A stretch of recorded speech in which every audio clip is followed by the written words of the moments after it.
ACBC आरक्षणावर आता मुंबई उच्च न्यायालयामध्ये सुनावणी सुरू आहे।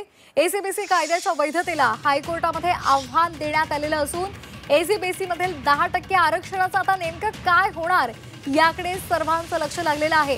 हैदराबाद गॅझेटचा जीआर राज्य सरकारने काढलेला आहे, मात्र यापूर्वीच मराठा समाजाला एसीबीसी प्रवर्गातून 10% आरक्षण दिलेलं आहे आणि त्याला आता हायकोर्टात आव्हान देण्यात आलेलं आहे। आरक्षण विरोधात आणि त्याचबरोबर आरक्षणाच्या बाजूच्या अशा दोन्ही याचिकांवर ही सुनावणी सध्या सुरू आहे। तर यावर एक नजर टाकूया ग्राफिक्सच्या माध्यमातून।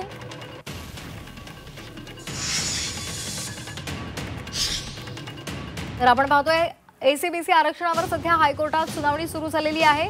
पात्र मराठ्यांना कुणबी प्रमाणपत्र देणार मुख्यमंत्र्यांनी सांगितलेलं आहे। संचिती यांनी हा युक्तिवाद केलेला आहे। तुम्हाला आता 2 आरक्षण आहेत असं कोर्टाने म्हटलेलं आहे। कोणतं आरक्षण कायम ठेवायचं आहे असा प्रश्न सुद्धा विचारलाय। सरकारने निर्णय घेतलेला आहे का असं सुद्धा विचारणा न्यायालयाने केलेली आहे। तर या संदर्भात अधिक माहितीसाठी आपण जाणार आहोत आमचे प्रतिनिधी गोविंद तुपे यांच्याकडे। गोविंद, सध्या युक्तिवाद सुरू आहे, न्यायालयाकडून प्रश्न उपस्थित केले जात आहेत, काय सध्या घडलेलं आहे आतापर्यंत?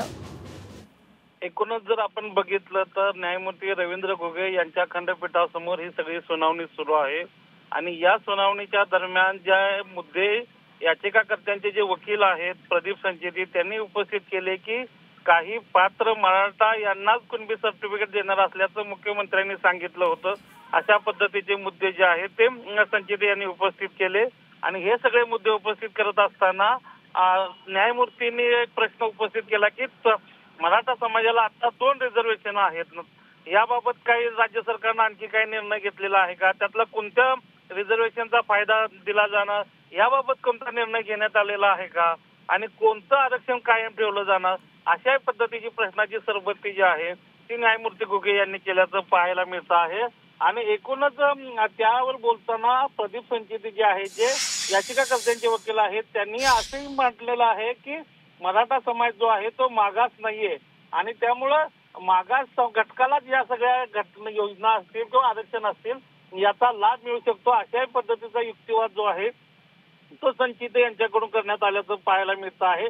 सरकार याबाबतची काय भूमिका घेतं हे पाहावं लागेल, कारण का गेल्या काही दिवसांपासून ईडब्ल्यूएस आणि एससीबीसी या 2 आरक्षणावरून ज्या पद्धतीचा वाद आणि प्रतिवाद जो सुरू आहे आणि त्याला जे न्यायालयाला ज्या पद्धतीनं आव्हान देण्यात आलेलं आहे आणि नुकतंच एक सगळ्यात महत्वाची जी घडामोड आहे आपल्या प्रेक्षकांना सांगावं लागेल, कारण का ईडब्ल्यूएस मधलं जे आरक्षण आहे महाराष्ट्रातलं राज्य सरकारनं मराठा समाजाचं बंद केलेलं आहे। फक्त त्या सेंट्रलच्या ज्या योजना आहेत सेंट्रललाच फक्त ईडब्ल्यूएसचं जे आरक्षण आहे ते लागू होतं आहे।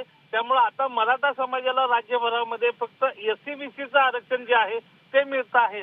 त्यामुळे याबाबत आता या ठिकाणी राज्य सरकारच्या वतीनं काय भूमिका मांडली जाणार, त्याचबरोबर मराठा समाजाच्या आरक्षणाच्या बाजूने जे वकील भूमिका मांडतायत ते याच्यावर काय बोलणार हे पाहावं लागेल। आणि सगळ्यात महत्वाचं म्हणजे आत्ताचा जो करंट जो हैदराबाद गॅजेट संदर्भातचा जो या ठिकाणी जीआर काढण्यात आलेला आहे त्याबाबत काय भूमिका घेतली जाणार ते पाहावं लागेल। एकूणच काय तो जोरदार युक्तिवाद सुरू आहे आणि न्यायालयाकडून ही प्रश्नाची मोठ्या प्रमाणात सरबत्ती होताना पाहायला मिळते। अगदी धन्यवाद गोविंदा आपण दिलेल्या या माहितीसाठी।